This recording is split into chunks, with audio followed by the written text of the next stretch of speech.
Tonight we are celebrating the class of 2020. Every family in America experiencing the critical role our schools and charities play in our lives and what happens when they shut down. In our poorest neighborhoods, schools are about much more than learning. In places like Akron, Ohio, schools are the most essential service. It may be the only place to support you, the only place to protect you, and for many, the only place to feed you. Our schools are our safety net.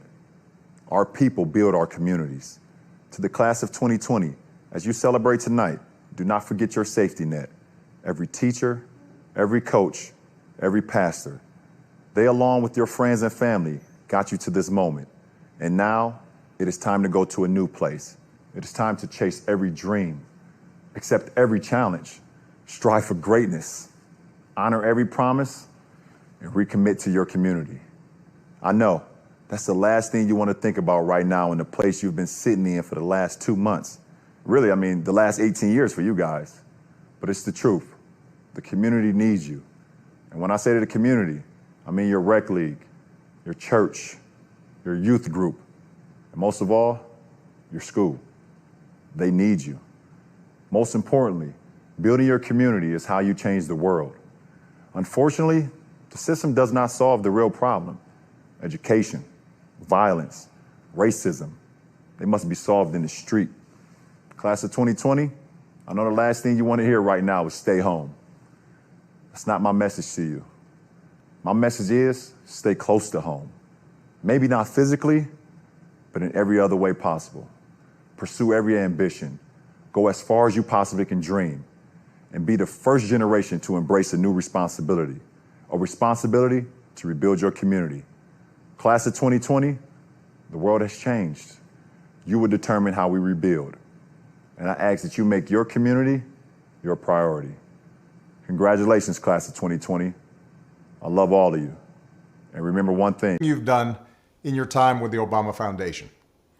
And of course, I couldn't be prouder of all of you in the graduating class of 2020, as well as the teachers and the coaches, and most of all, parents and family who guided you along the way. Now, graduating is a big achievement under any circumstances. Some of you have had to overcome serious obstacles along the way, whether it was an illness or a parent losing a job or living in a neighborhood where people too often count you out. Along with the usual challenges of growing up, all of you have had to deal with the added pressures of social media, reports of school shootings, and the specter of climate change. And then, just as you're about to celebrate having made it through, just as you've been looking forward to proms and senior nights, graduation ceremonies, and let's face it, a whole bunch of parties, the world is turned upside down by a global pandemic. And as much as I'm sure you love your parents, I'll bet that being stuck at home with them and playing board games or watching Tiger King on TV is not exactly how you envisioned the last few months of your senior year. Now, I'll be honest with you. The disappointments of missing a live graduation, those will pass pretty quick. I don't remember much of my own high school graduation. I know that not having to sit there and listen to a commencement speaker isn't all that bad. Mine usually go on way too long. Also, not that many people look great in those caps, especially if you have big ears like me. And you'll have plenty of time to catch up with your friends once the immediate public health crisis is over. But what remains true is that your graduation marks your passage into adulthood, the time when you begin to take charge of your own life. It's when you get to decide what's important to you, the kind of career you want to pursue, who you want to build a family with, the values you want to live by. And given the current state of the world, that may be kind of scary. If you'd planned on going away for college, getting dropped off at campus in the fall, that's no longer a given. If you are planning to work while going to school, finding that first job is going to be tougher. Even families that are relatively well off are dealing with massive uncertainty. Those who were struggling before, they're hanging on by a thread. All of which means that you're going to have to grow up faster than some generations. This pandemic has shaken up the status quo and laid bare a lot of our country's deep-seated problems, from massive economic inequality to ongoing racial disparities to a lack of basic health care for people who need it. It's woken a lot of young people up to the fact that the old ways of doing things just don't work. That it doesn't matter how much money you make if everyone around you is hungry and sick, and that our society and our democracy only work when we think not just about ourselves, but about each other. It's also pulled the curtain back on another hard truth, something that we all have to eventually accept once our childhood comes to an end. You know, all those adults that you used to think were in charge and knew what they were doing, turns out they don't have all the answers. A lot of them aren't even asking the right questions. So if the world's going to get better, it's going to be up to you. That realization may be kind of intimidating, but I hope it's also inspiring. With all the challenges this country faces right now, nobody can tell you, no, you're too young to understand, or this is how it's always been done. Because with so much uncertainty, with everything suddenly up for grabs, this is your generation's world to shape.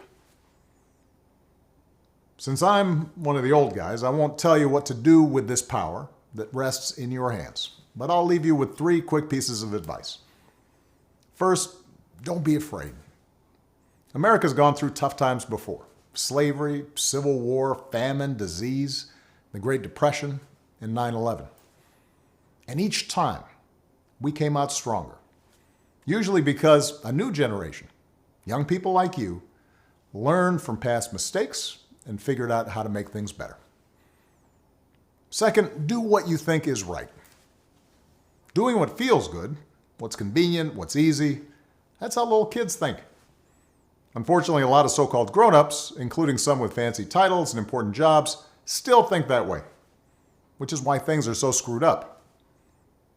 I hope that instead you decide to ground yourself in values that last, like honesty, hard work, responsibility, fairness, generosity, respect for others. You won't get it right every time. You'll make mistakes, like we all do. But if you listen to the truth that's inside yourself, even when it's hard, even when it's inconvenient, people will notice. They'll gravitate towards you. And you'll be part of the solution instead of part of the problem. And finally, build a community. No one does big things by themselves. Right now, when people are scared, it's easy to be cynical and say, let me just look out for myself, or my family, or people who look or think or pray like me. But if we're going to get through these difficult times, if we're going to create a world where everybody has opportunity to find a job and afford college, if we're going to save the environment and defeat future pandemics, then we're going to have to do it together. So be alive to one another's struggles. Stand up for one another's rights. Leave behind all the old ways of thinking that divide us: sexism, racial prejudice, status, greed, and set the world on a different path. When you need help, Michelle and I have made it the mission of our foundation to give young people like you the skills and support to lead in your own communities and to connect you with other young leaders around the country and around the globe. But the truth is, you don't need us to tell you